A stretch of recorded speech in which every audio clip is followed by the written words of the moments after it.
Good morning, ladies and gentlemen.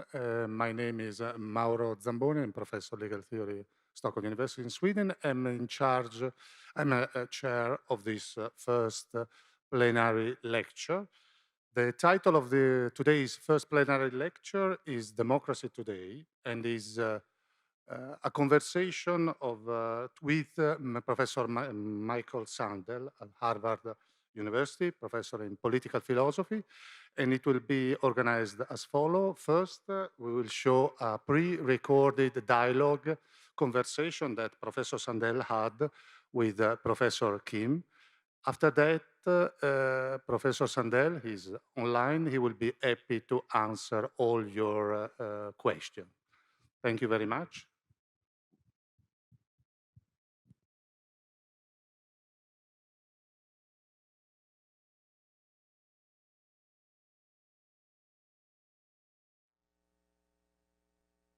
Ladies and gentlemen, distinguished scholars and esteemed colleagues, honored guests and viewers, I'm Son Kim, a philosophy professor at Sungsil University, which is located in Seoul, Korea.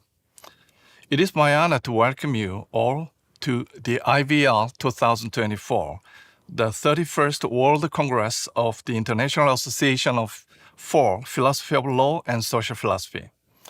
Today, we have the privilege of having been joined by Professor Michael Sandel of Harvard University on political philosophy. He will give us a talk on democracy today. Through this one-hour recording, Professor Sandel and I will engage in a dialogue to explore problems and solutions of democracy today and some other issues. Professor Michael J. Sandel is a well-known political philosopher teaching here at Harvard University. Professor Sandel is renowned for his video lecture, Justice. It has been watched by audience worldwide.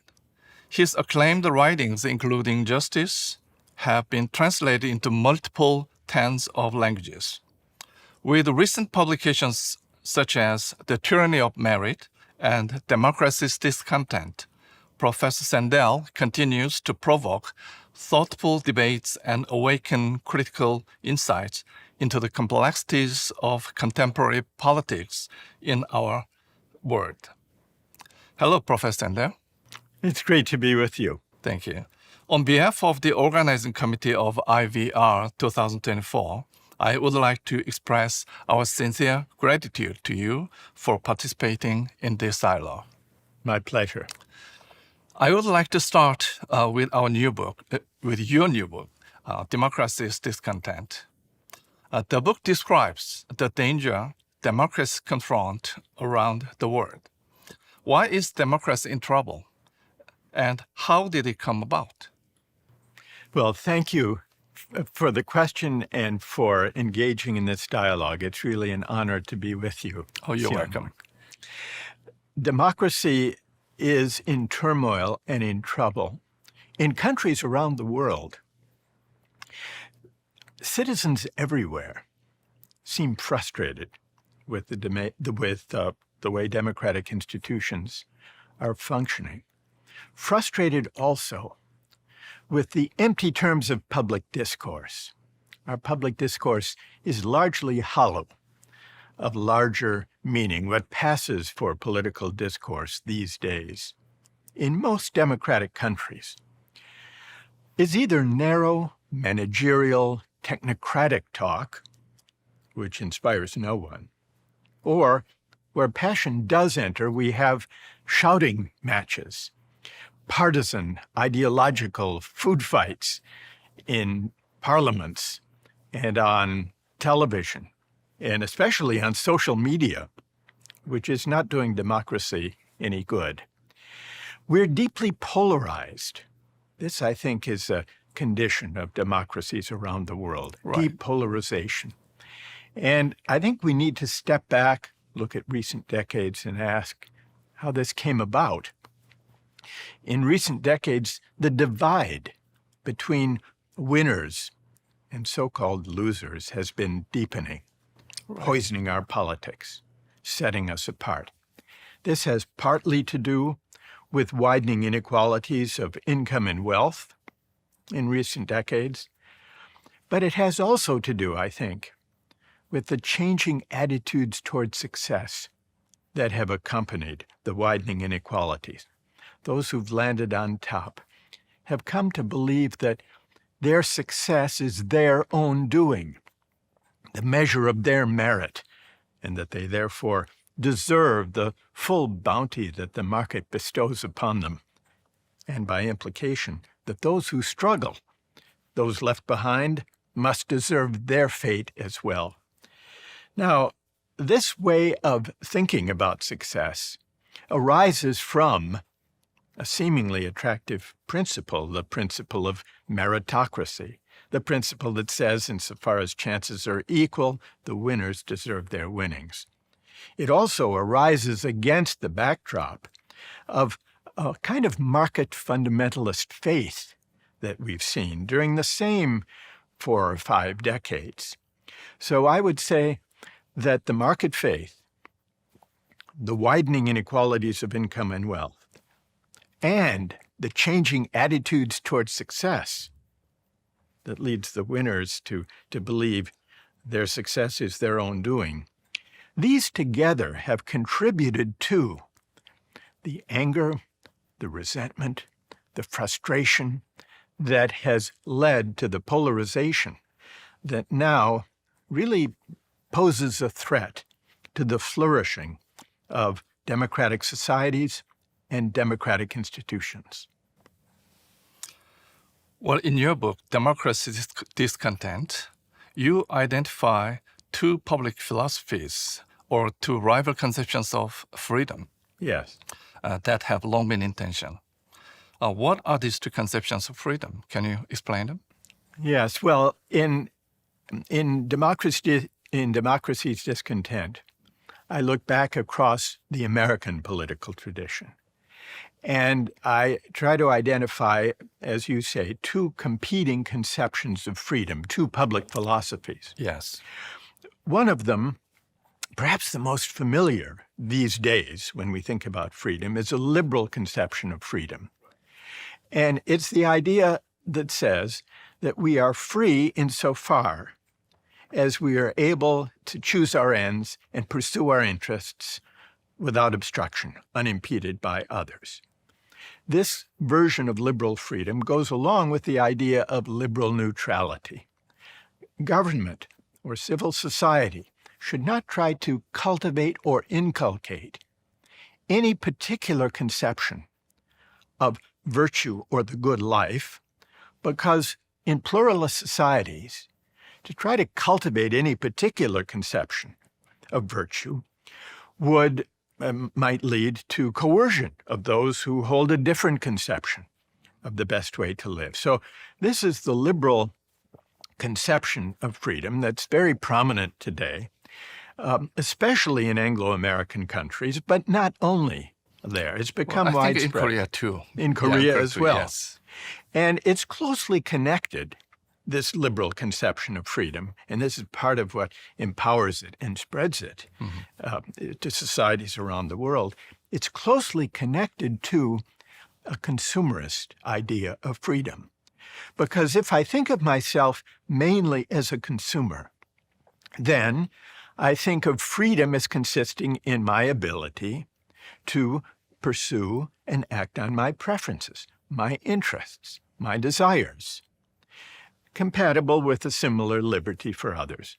So the liberal conception of freedom easily slides into a consumerist a kind of identity and way of thinking about what it means to be free. But this is not the only way of thinking about freedom. This is one of the arguments that I make in Democracy's Discontent. Certainly throughout the American political tradition, but also going back to earlier political philosophers, has been a rival conception of freedom, the civic republican conception of freedom. On the civic conception, to be free is to have a voice, a meaningful say in shaping the forces that govern our collective lives, our collective destiny. To be free is to share in self-rule. To be free is to be able to deliberate with fellow citizens about common purposes and ends. So on the civic conception of freedom, it's not enough simply to be able to act according to my interests and preferences. It's also necessary that citizens generally have a sense of virtue and concern for the common good, respect for their fellow citizens as equals, in order to deliberate about the meaning of virtue, the common good, and a just society. Now, on the civic conception of freedom, government and public life generally can't be indifferent to or neutral toward the qualities of character and the conceptions of the good life that its citizens espouse. According to the civic conception of freedom, politics is unavoidably a contest and a debate about questions of the common good, questions of civic virtue, questions about the qualities of character that citizens require if they're to have an effective voice. Now, the argument I make in Democracy's Discontent is that the civic conception of freedom was more prominent in the early decades of the American Republic. Is that right? Where the founders had a very strongly civic conception.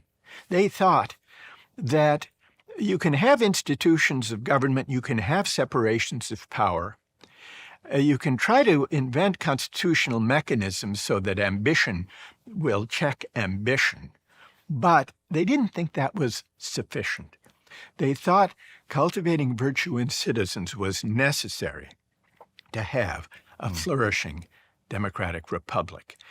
Gradually, over the course of 2 decades, the civic strand of the American political tradition was gradually crowded out, so I argue in the book, by the liberal conception of freedom. And by the 20th century, and especially in the decades after the Second World War, the second half of the 20th century, the liberal conception of freedom begins to predominate, and the civic conception of freedom is not entirely extinguished, but it goes into eclipse. And my broader argument, bringing this to the current moment and to the current peril democracies confront, insofar as people feel that their voices don't matter, insofar as there's a pervasive sense of disempowerment among citizens of democratic society, this, I think, reflects the decline of the civic understanding of freedom and the institutions and the social and political practices necessary to sustain it. So my broader argument is if we're to address the widespread sense of disempowerment in democratic societies, the sense among citizens that their voices don't matter, and if we're also to address the sense people have, I think rightly, that the moral fabric of community is unraveling and that this is dislocating, and then I think we need to try to find ways to revive and to redefine the civic strand of freedom that has long been seen as essential to a healthy, flourishing democracy. Well, these two conceptions of freedom, the liberal and the civic republican conception, Yes. Each suggests different ways of thinking about the economy. So economy Yes. matters these days. Right. You say we need to recover a political economy of citizenship. Yes. What does this mean? And what would be an example? Yes. A political economy of citizenship. This is a way of thinking about the economy that goes beyond simply asking, how can we maximize GDP or economic growth? And how can we ensure the fair distribution of the fruits of prosperity and economic growth? Now, to be sure, these questions are important. One important purpose of the economy is to organize productive activity in a way that promotes prosperity, rising affluence, and economic growth. That's one purpose of an economy. Right.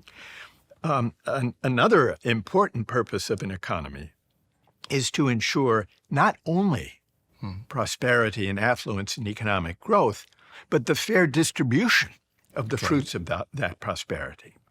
So growth and fairness, these are important parts of any economy, Right. important measures of how successful an economy is. But it seems to me they are not sufficient. They're not the only considerations that matter, and that we need to evaluate economic policies and economic arrangements, not only from the standpoint of growth and distribution, but also from the standpoint of self-government. What economic arrangements are compatible with democratic self-rule, with self-government? Let me give a concrete example. Antitrust or anti-monopoly law. This became a subject of debate in the late 19th century in the United States, when vast, powerful corporations were beginning to dominate the economy. Back then, it was the railroads, the banks, and the oil companies that had accumulated vast economic power, but also vast political power. And people worried, citizens worried, that with big concentrated economic power,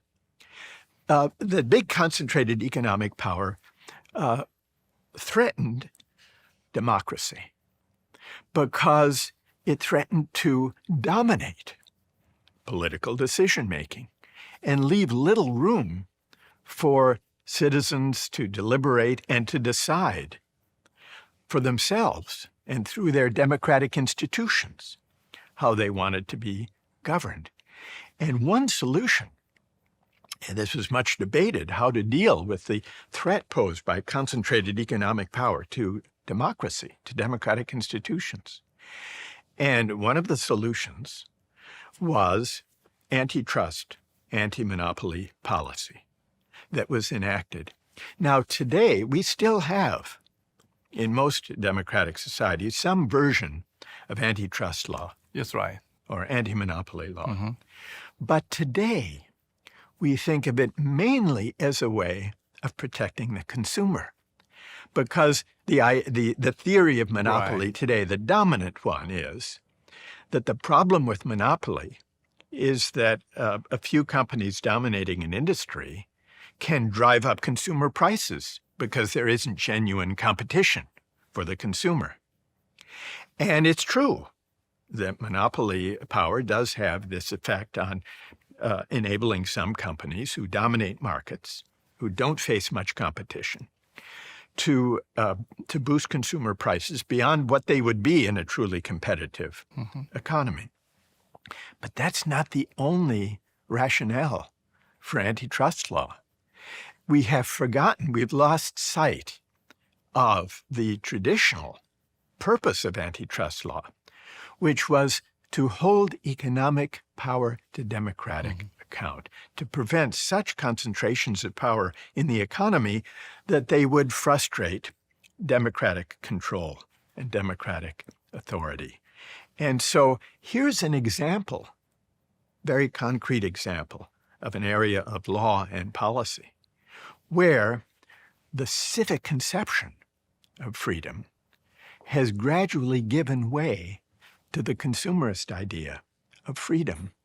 And the civic democratic rationale for antitrust has faded and given way to the consumerist rationale for antitrust. Now, recently, it's interesting that the Biden administration has initiated vigorous antitrust policy, especially vis-a-vis the tech companies and the social media companies. Yes, right. Yes, right. Because now they are the companies that exert enormous power over the economy, and where there is relatively little competition, or they've been able to dominate their competition. And so, but it's clear now that action needs to be taken to rein in the power of big tech and social media. And the Biden administration has begun to do this in a serious way. And the rationale can't only be consumer price competition. Facebook is free to the user. But the threat it poses is to democracy, as we've seen, with misinformation and with toxic postings, toxic public discourse. Right. So I think there is now an opening to revive the civic rationale for antitrust when we recognize the danger to democracy posed by big tech and social media companies. Michael, then how does all of this explain the populist backlash against the elite and the rise of Donald Trump? You've often expressed some worries about him, right? And I remember you were very critical about what happened in the Capitol Hill in January of 2021. Yes, well, the January 6th attack by Trump supporters on Capitol Hill to try to obstruct the certification of the election, which had gone against him. This, I think it shocked the world. It certainly shocked the American public. We didn't think the democratic institutions could come under a violent siege in this way by a president who refused to concede that he had lost the election and who incited his supporters to go and try to prevent Congress from certifying the results. So this was a shocking moment that illustrated how democracy is in peril today. Right. We can no longer take for granted the stability of democratic institutions. We saw that on January 6th. Now, to go back to your question, what does democracy's discontent and what does this sense of disempowerment have to do with the rise of Donald Trump? Right. I think we need to take this seriously and address and really diagnose this closely. Because very often those who are critical of Donald Trump and consider him a threat or a clown or a buffoon or a would-be dictator are so consumed by their outrage at Trump that they forget to ask, how is it that mainstream politics by both parties, center-right and center-left, Republican and Democratic parties, the failure of mainstream parties opened the way to Donald Trump. In part, this is because, in my view, now speaking about the American experience, over 4 or 5 decades, both parties embraced a version of market-driven, finance-driven globalization that brought widening inequalities and that created enormous anger and resentment by many working people against credentialed elites, against academic elites, against media elites in Washington and New York elites. And this anger and frustration fed a politics of grievance that Donald Trump was very effective at exploiting.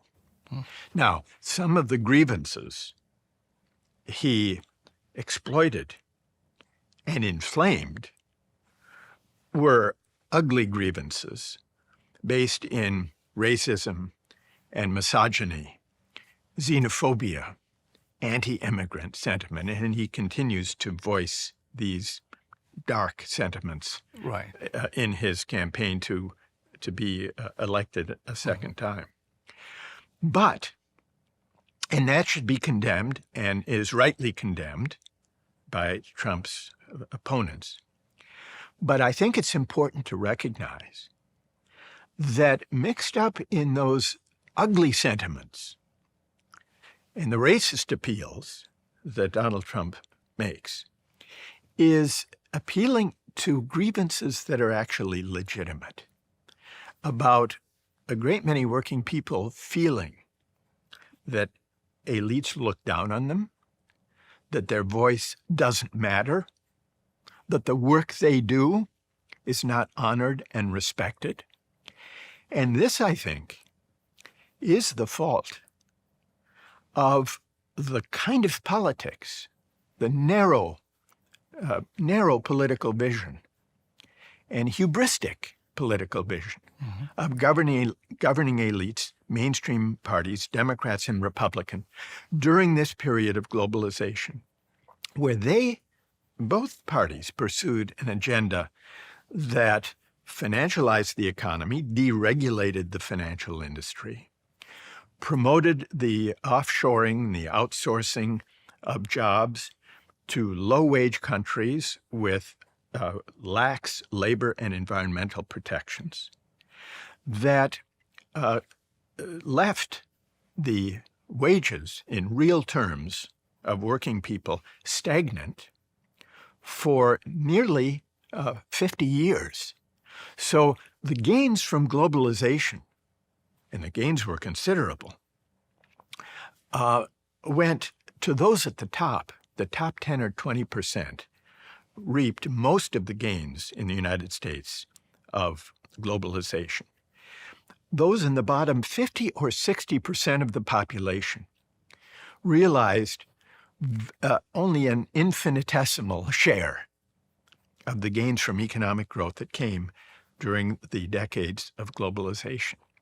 And so not only was there widening inequality, not only were there job losses and wage stagnation, but going back to the attitudes towards success that I mentioned, those working people who did not have a college degree, a university degree, felt that well-educated, well-off, professional classes, the winners of globalization, didn't really respect the work that working people do, look down on them with a kind of disdain. And this goes to the meritocratic hubris, as I call it, in the tyranny of merit. This really gets to the heart of the tyranny of merit, the idea that if I make it on my own. I deserve my success. And that means if there are large numbers of people who don't make it, they must be responsible for their fate too. They didn't get a university degree. They didn't do what they were encouraged to do during the age of globalization. But we heard these slogans again and again. If you want to compete and win in the global economy, go to university. What you earn will depend on what you learn. You can make it if you try. These were very familiar slogans for 4 decades by Democrats and Republicans alike. And what these elites missed was the insult implicit in this advice. The insult was this: if you're struggling in the new economy, and if you didn't improve yourself by getting a university degree, your failure must be your fault. That's the implication. Now, this is galling. This is humiliating. And especially if you feel that elites are looking down. And a central feature of the populist backlash against elites was the sense that elites are looking down on working people. And Donald Trump, he understood this. The one genuine thing about Donald Trump, the one authentic thing about Donald Trump, or the only one, is his sense of grievance. Mm-hmm. His sense of grievance. So though he's a wealthy man, he was able to challenge and articulate the grievances, some of them legitimate, that working people felt about elites looking down. So this is how you criticize a meritocracy. Yes. Yeah. Then what does this have to do with governance by technocracy and Yeah. expertise? Yeah. Aren't there some advantages to being governed by experts? And isn't this part of the appeal of meritocracy? Well, part of the appeal, you're right, part of the appeal of meritocracy is we want to be governed competently. Right. And not only in government. We want social roles to be allocated to those who can perform them well. If I need surgery, Right. I want a well-qualified surgeon to perform Exactly. it. Yes. If I'm flying in an airplane, I want a well-qualified pilot at the controls. That's merit. Now you can use the Korean Airlines. I'm kidding. Okay. That's merit. Having well-qualified people performing important social roles, including governing. So, does that mean that we should be governed by experts? Well, yes and no. It's important that there be experts in government agencies, who can provide democratically elected politicians and the public with accurate analysis and information in often highly technical areas to do with the economy, to do with the environment, to do with climate change, to do with how to deal with the pandemic. Right. So, of course, it's important to have experts advising democratically elected politicians and informing the public about these questions. But that's different from being governed by experts. The difference is this. It's captured in another slogan that we've heard a lot recently. Follow the science. Follow the science. Have you heard that Right. slogan in Korea? Well, even during the pandemic era, yeah. Especially during the pandemic. Follow the science. Now, what it meant was, I mean, the valid aspect of that slogan was that it's important that we hear from public health experts and medical experts, Right. People who know about vaccines and who know about the transmission of the virus. Of course, we need to hear from them. We need to heed their advice in shaping government policy and also in conducting our own lives in regard to the pandemic. But when it comes to public policy making, when it comes, for example, to deciding whether to mandate the wearing of masks, whether to close public schools, whether to close factories and companies in the midst of a pandemic, the science is important. Public health findings are crucial. But it's a mistake for politicians to claim, I'm only following the science, because the decision whether and when to close down schools, that's a fundamentally political decision about the common good. It's a decision that must be informed by the best scientific advice and the best public health advice. But it can't be determined by experts. That's a kind of technocratic fantasy that if we only had the right scientific information, we would know how to govern. That's a technocratic conceit that's misplaced. And when politicians would say, for example, in closing the schools, well, I'm just following the science. That, in a way, was an abdication of moral and political responsibility, because what it misses, what a purely technocratic approach to governance misses, is the importance of judgment. Judgment including political judgment, that is informed by the best scientific knowledge, but not determined by it.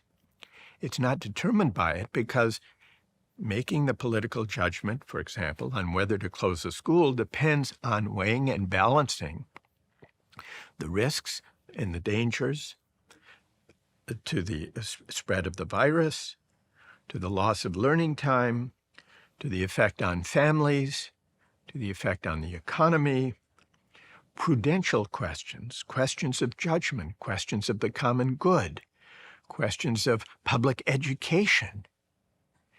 It goes back to Aristotle's idea of phronesis, or practical wisdom, Right. which is really what should govern. So the difference between being governed by experts or technocrats and being governed by political leaders who have some phronesis or practical wisdom, that's the difference between following the science and making a judgment, a considered judgment about the common good that can be defended and articulated and explained to the public and debated. Because this is another disempowering effect of a purely technocratic approach to governing, which did come to predominate not only during the pandemic, but also before, during the age of globalization. There, the relevant, those claiming technocratic expertise were certain doctrinaire economists who assured us that if we only had a free flow of capital and goods across borders, then everyone will gain.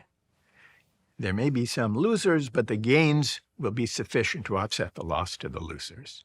This was the expert advice that we were given by mainstream economists and the politicians who heeded them from the 1980s forward.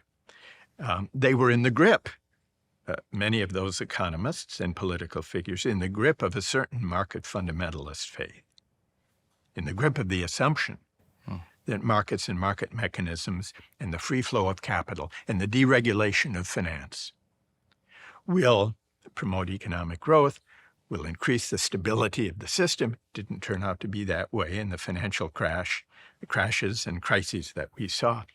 But that was following the science before the pandemic. Right. And I think part of what discredited experts in the eyes of much of the public, even before the pandemic, was that the economistic, market faith, finance-friendly version of economic science did not work out so well. Not only did it lead to the inequalities we've been discussing, it also led to financial crises in East Asia, and then the 2008 financial crisis that required a massive bailout. Right. Following the science, the economic science that was being promulgated by those in the grip of the market faith, had led us there. So then the pandemic came, and when people said, follow the science, by then, growing parts of the public were skeptical of experts. And so I think this coincided with the time when there was a backlash against expertise and a feeling on the part of many people that maybe governance by experts, purely technocratic governance by experts, doesn't leave room for genuine debate. There should have been a broader, healthier, robust debate about deregulating the financial industry, for example, rather than saying, oh, the experts say that will make the system more stable. There should have been a more robust public debate about insisting on free capital flows, including short-term capital flows across borders, without regard for local banking laws or restrictions. That didn't work out so well. And perhaps there also should have been a broader debate. It became a very partisan debate about, how to address the pandemic. And so just at this time, we see the backlash. So this is all to say, expertise is very important as a source of advice in governing, but it can't replace political judgment, and it can't and shouldn't replace democratic deliberation and debate. Well, then what about lawyers other than experts in other field? We have many lawyers in political area. Yes. Because aren't they have some merit in public affairs because most of the public policies are given in the Yes. form of laws. Yes. Well, it's true. Here, too, it's important to have well-informed legal advice, to conduct public policy, and to debate legislation. Right. Of course, that's very important. Just as it's important to have scientists inform public health legislation. And it's important to have the voice of lawyers when constitutional questions arise. But it's equally important to recognize, as with scientific experts, that legal expertise by itself cannot replace democratic deliberation and debate among citizens. We see this especially if when we debate constitutional questions, whether constitutions should be reformed or revised. Lawyers should offer advice and help define the alternatives. But democratic citizens have to debate the fundamental principles of justice that must inform any constitutional founding or framing or revision or amendment. These are questions of justice, not just questions of strictly legal expertise. So it's important to have lawyers advise and inform. It's important to have legal expertise among judges and justices. But the most important policy questions and the most important constitutional questions require that we debate the competing conceptions of justice that only we as democratic citizens can decide and should decide. Okay, thank you. Now, I'd like to touch some philosophical, issue. Yes. And you've been a critic of liberal neutrality. Yes. And what's wrong with the neutrality? Well, let me begin by saying what's appealing and attractive about neutrality. Right. Part of what motivates the version of liberalism that says government, at least in the basic structure of society, Right. the basic structure of rights and duties, should be neutral with respect to the competing conceptions of the good that citizens espouse. This is the liberalism, for example, of John Rawls. Right. And it draws on the tradition of Immanuel Kant. I've been critical of this version of liberal neutrality, but I should first acknowledge its force, its appeal. The appeal is this: in pluralist societies like ours, people disagree on substantive moral and spiritual questions. People disagree on the meaning of the good life, on the meaning of virtue, on the best way to live.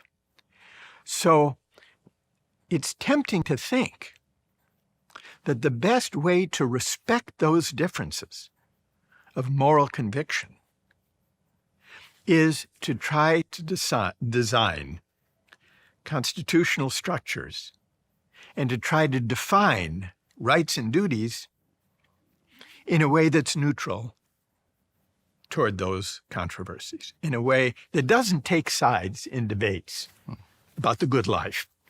Right. This is the appeal. Got to be neutral, so. This is the appeal of the version of liberalism that seeks principles of justice, that don't depend for their justification on any particular conception of the good life. That's the appeal. That's the aspiration. But I think it's a mistake for two reasons. One philosophical, the other political. Mm-hmm. The philosophical reason, it's not possible to define and justify fundamental rights to freedom of speech, let's say, to religious liberty, to freedom of conscience, to freedom of assembly. It's not possible to define and to defend those rights without, implicitly at least, taking sides on at least some of the debates we have, some of the disagreements we have about the good life. One much discussed example is the debate about abortion. Should abortion be permitted or restricted, and if so, how? Now, this is a debate that has been very vigorously present and argued about, certainly in the United States and in some other countries. And it's tempting there to say, well, people have different moral and religious convictions about the moral status of the developing fetus. And therefore, we should try to decide the question of whether to permit abortion without regard to that moral or religious question. But the moral logic doesn't work. Because if those who believe that a fetus, even from the moment of conception, is a human person, if they're right in that belief, then they're right that any abortion involves killing, involves taking a human life and killing a human person. So those who believe that even a fertilized embryo is perhaps worthy of some respect, but not the same as the moral status of a child, if they're right, then that has a different implication for how abortion should be regulated or whether it should be permitted. So is it really possible to decide what the law should be with regard to abortion in a way that is neutral on that underlying moral and sometimes religious question? I don't think so. So part of the problem with liberal neutrality is that on certain issues, abortion is one, same-sex marriage, I think, is another. It's not possible to be neutral. In order to argue for liberal or permissive policies, whether it's about abortion or whether it's about same-sex marriage, it's necessary, at least sometimes, to make substantive moral arguments about, well, in the case of same-sex marriage, on the moral goods and the human goods that same-sex unions can express. And those who disagree should be free to make their arguments. And those who favor, as I do, same-sex marriage should address those arguments, take them seriously, and try to articulate the human goods of a lifelong loving partnership, regardless of the sexual orientation of the partners. Now, these debates can be fraught. They can be fierce. We may not reach agreement, but I don't think we can resolve some of these ethically charged public questions in a way that pretends to be neutral on the underlying question of the good that they raise. So this is the philosophical reason why I reject liberal neutrality. There's also a political reason. Yeah. And the political reason is closely connected to the philosophical reason. If if it isn't truly possible to be neutral, and yet government is deciding these questions, people sense that there's some bad faith.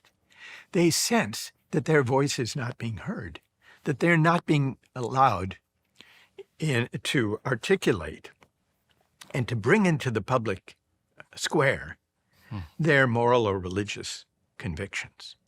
And yet a decision is being made, and their view is implicitly being rejected without ever being subject to respectful deliberation.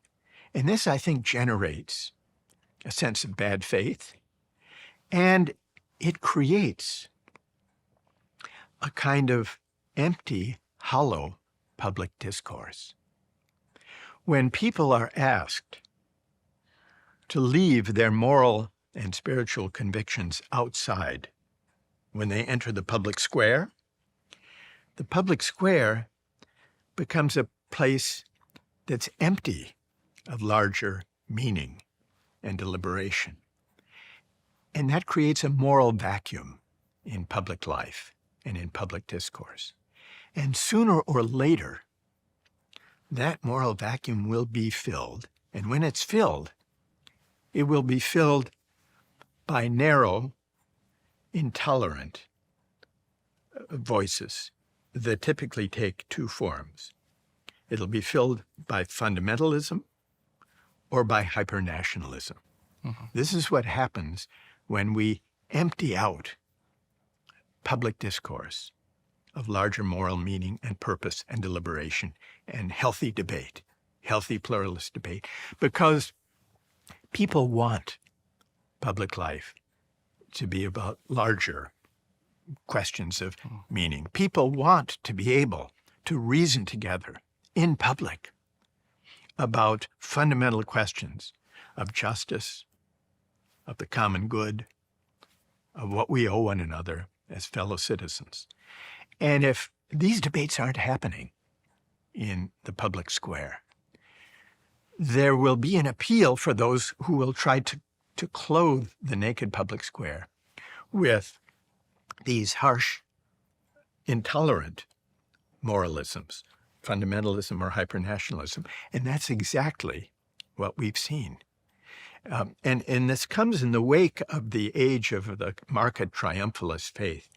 The market faith, I think, also has an appeal very similar to the appeal of liberal neutrality. I think the deepest appeal of markets, or especially over the past 4 or 5 decades, has not been simply that they deliver the goods, rising affluence. It's also that markets seem to be a neutral mechanism to decide fundamental questions of value, how to value this or that contribution to the economy, that seems to spare us the need to debate questions about what contributions to the economy and to the common good are most valuable, and how should they be rewarded and honored and recognized. It's almost as if during the last 4 decades, we have outsourced our moral judgment about the value of people's contribution to the market. Let the market decide who's worth what. But this has yielded a great many outcomes that I think most of us would reject. Do we really believe the market's verdict that a hedge fund manager contributes to the common good 5,000 times the value of a nurse or a school teacher, or for that matter, a physician? Because if we accept the market's measure of value, that's the conclusion to which we come. That's the market's verdict. So the result is not neutral. And here I think there is a parallel between the tendency of the market faith to empty out the public square, public discourse, of substantive moral discourse, and the tendency of liberal neutrality as a political philosophy to empty out public discourse, especially about fundamental rights, of larger moral questions that people, democratic citizens, rightly want to discuss and to debate. Yeah, I quite agree. And I think your criticism of liberal neutrality is quite persuasive. But let me say one thing for liberals. Yes. And historically, aren't they, the liberals, the champions in promoting human rights, including women's rights? Well, yes, liberals broadly speaking, and here we need to distinguish between liberal neutrality, which is only one very particular version of the liberal tradition, and the liberal tradition more broadly conceived. If we look at the liberal tradition broadly conceived, many liberals, both political philosophers and citizens and activists, many liberals have not embraced neutrality. Many liberals have defended their vision of a pluralist, more equal society that respects human rights in the name of certain fundamental human goods. Mm-hmm. So, and much, not all, but much of the human rights movement does appeal to fundamental moral conceptions about human flourishing. Some strands of the human rights movement try not to engage with substantive conceptions of human flourishing and to rest instead on Kantian, Rawlsian notions of respect for persons as persons. So it's important to distinguish, I think, within the human rights tradition, those who do and those who don't ground human rights on certain articulated conceptions of human flourishing and human purposes and ends. Now, and the same is true if we look at the women's rights movement and civil rights movement combating racial injustice.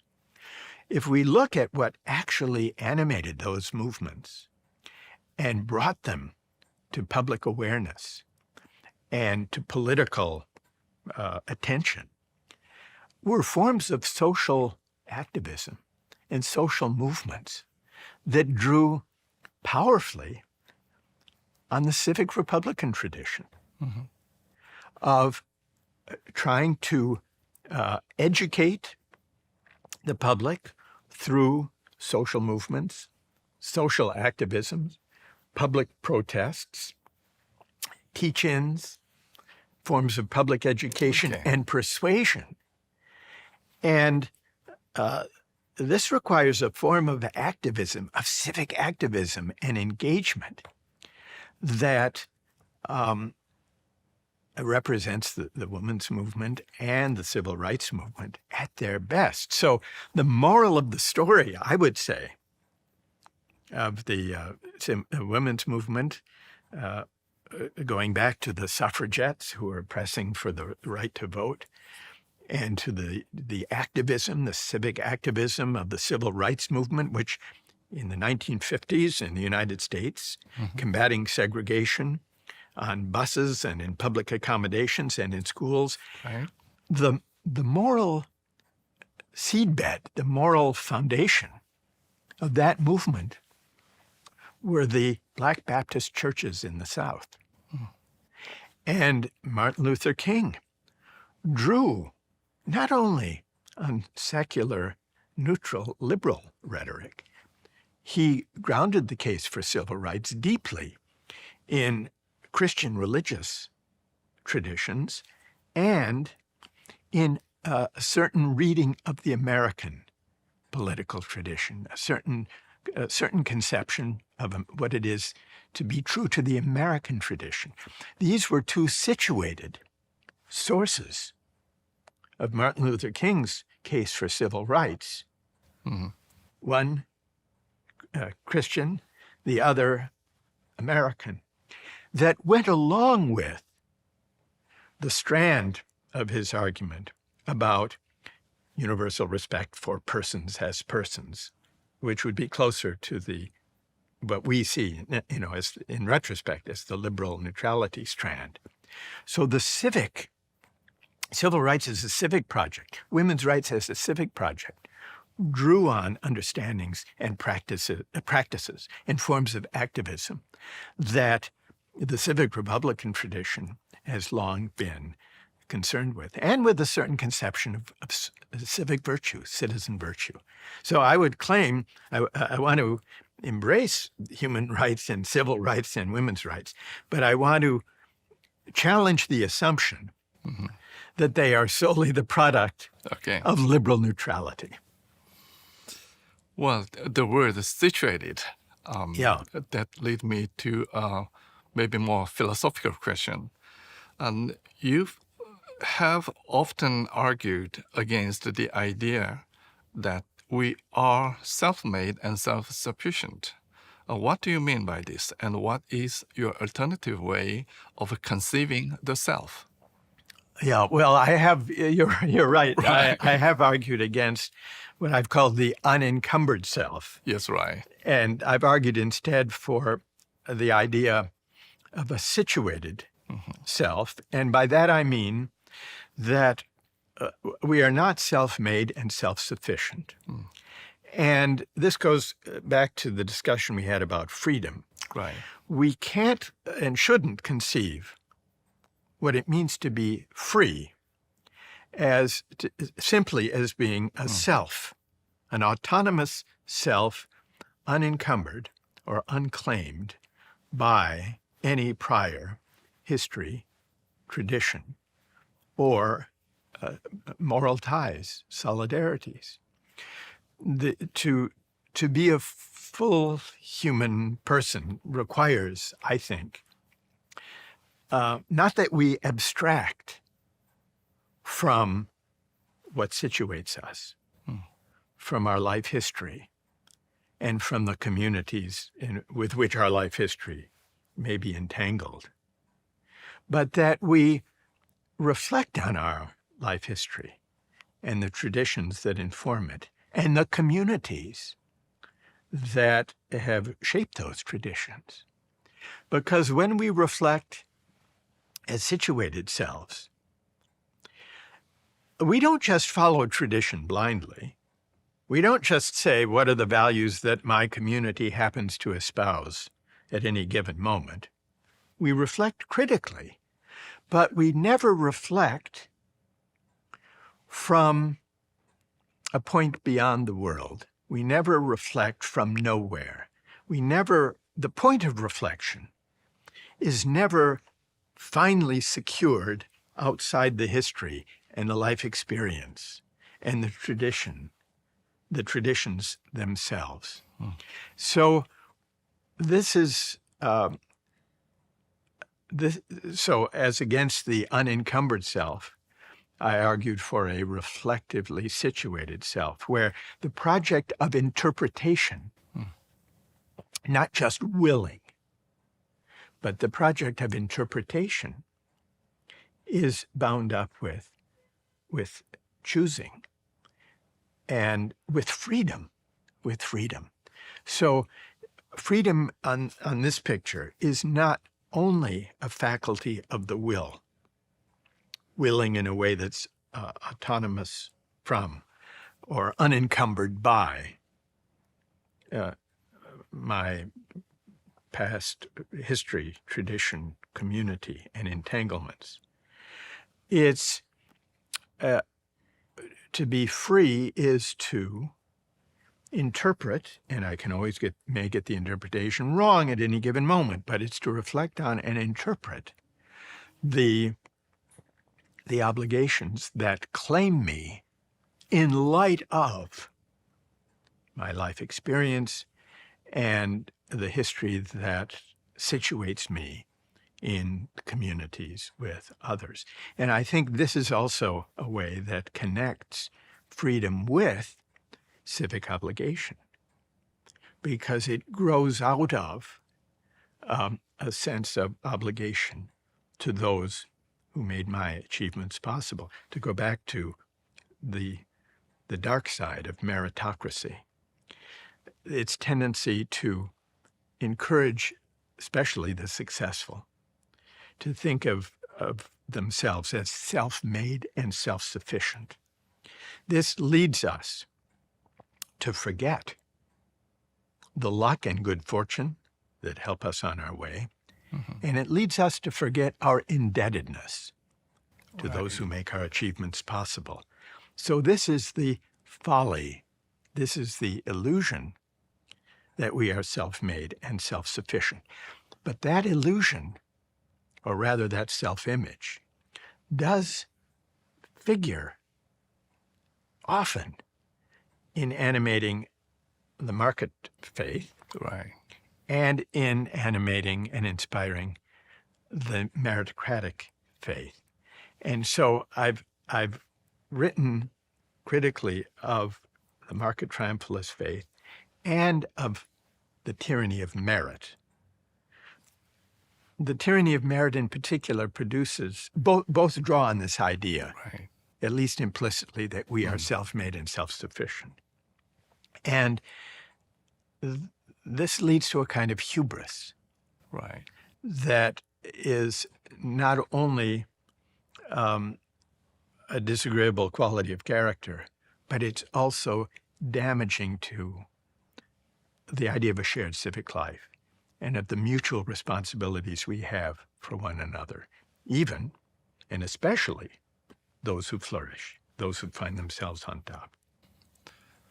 Well, this way is how you relate your very philosophical view of the self to a very practical application, saying that the humility, humility is for healing the polarization we face today. Yeah. Yes, I think that so we've come back in a way. We began Yes, right. with the polarization we confront, the deep divisions in our society, our tendency to talk past one another rather than really listening. And you're right, I would diagnose this polarization as connected to the self-image that is deeply embedded in the market faith and in the meritocratic hubris that have come to predominate in recent decades. And it seems to me that questioning our meritocratic hubris, recognizing the role of luck, the contingency that leads some to succeed and others to struggle, enables us to achieve a kind of humility that also is not only a personal quality of importance, humility, it's also the civic virtue we need now. Because why, after all, do the successful owe anything to the rest of the society, and especially those who struggle? If they're self-made and self-sufficient, or think of themselves that way, it's hard to explain why they owe anything. On the other hand, if when people recognize their indebtedness in the contingency of our condition, it's easier to picture ourselves in other people's shoes. It's easier to look upon someone who's struggling and say, there, but for the accident of birth, or the grace of God, or the mystery of fate, go I. That could be me. This sentiment of humility is missing in much of our public life. It explains why we have such a hard time, I think, listening to one another with respect, even across our differences. But I think cultivating humility as a civic virtue could begin to address the harsh ethic of success that drives us apart, and could possibly point us toward a less rancorous, more generous public life. Well, thank you for your profound insights and a very thoughtful, perspective in your talk. This might be the final one or two questions to you. What social issues have been occupying you lately? And do you have any writing plans in mind? Well, I've been thinking, as many of us have been thinking, about technology and the rise of AI. And I've been thinking about the ethical implications of AI. And so a great deal has been written and discussed about this already, including whether privacy is now obsolete in the age of big data, or whether social media is driving us and isolating us in bubbles of opinion where we don't really talk to one another. That's been much discussed. Whether AI is enabling new forms of misinformation and disinformation and deep fakes that will make at least social media discourse and political campaigns just loaded with false and deceptive, misleading information. So those are the ethical aspects that have been much debated. I'm interested in another dimension of ethics in the age of AI, which is whether technology, these new technologies, will change what it means to be human, and whether we'll lose touch with the distinction between what's fake and what's real, whether we will confuse, and perhaps already confuse, virtual human community and connection with the real thing. This seems to me, these sets of concerns worry me the most. They seem to me the largest ethical stakes. Will technology change what it means to be human? So that's what I've been thinking about, and I may write something about it. I haven't quite decided. Well, thank you so much. I really appreciate your sharing your wisdom and expertise, Thank you. with us. Thank you, Sihanouk. Thank you all for joining us today. Okay.